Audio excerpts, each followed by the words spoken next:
Hello everyone, Solus Scientist here again. I'm recording this days before the Gearbox stream, so some of the things I talk about may be addressed today because this video is going up Thursday instead of my normal Friday, but what I wanted to discuss in this video is the highly anticipated October patch and I think what is likely to accompany it. The Kid Ultra Early Access period will probably begin on the 6th of October, so he'll be available to everyone 1 week later on the 13th, which is of course the same day that the Attikus and the Thrall Rebellion story op and the Face-Off multiplayer mode go live. I think the patch will be implemented on this day as well. There will no doubt be some large-scale balance changes, but I have a few non-balance related things on my wish list, so I'd like to share my top 3 and why I think each of them are necessary. So, in no particular order, here we go. Number 1. Auto-cycling bursts on Whiskey Foxtrot's rifle. For those of us who play with a controller, burst fire weapons are significantly more taxing on our index fingers compared to using a mouse. It may seem silly, but what I call the Foxtrot finger fatigue is real, and eventually, it hurts. Auto-cycling gives all players the ability to continue pressing the button every time for a true burst fire experience, or simply hold the button down for convenience. With this change, I think the only remaining problem with Foxtrot's rifle is why he still has a 30-round magazine after selecting the 4-round burst augment.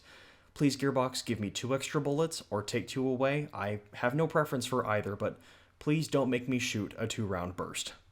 Number 2. Button mapping on a character-by-character basis.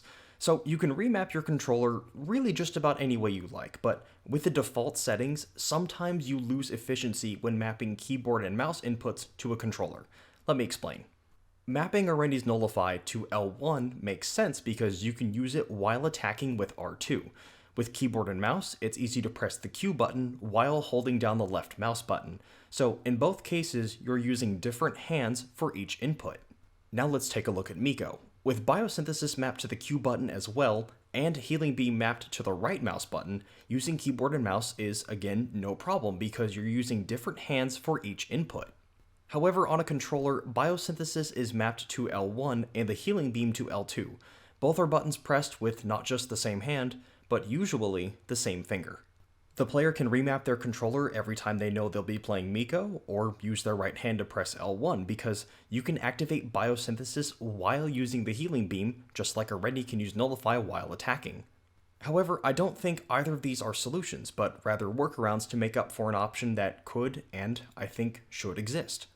You may think this sounds like a ridiculous request and no game would give players that level of control customization, especially on console. Well, as it happens, such a game does in fact exist, and it's called Overwatch. We can joke all we want about games copying each other, but really it's okay to look at another game that has a feature that is well suited to your game and work toward that implementation. I think the ability to customize the button configuration on a character-by-character basis would be a worthwhile endeavor.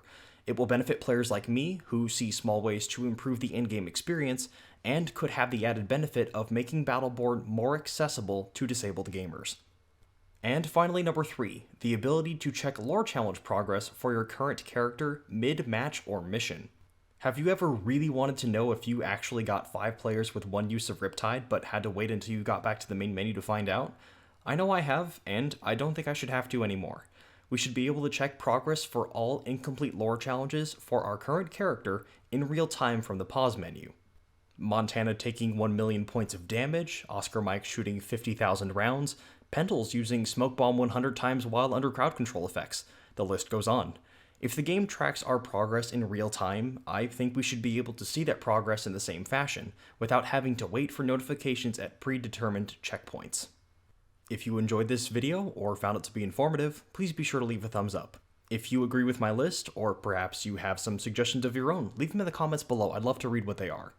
If you're new to my channel, please consider subscribing for more weekly Battleborn content. So until next time, thank you very much for watching.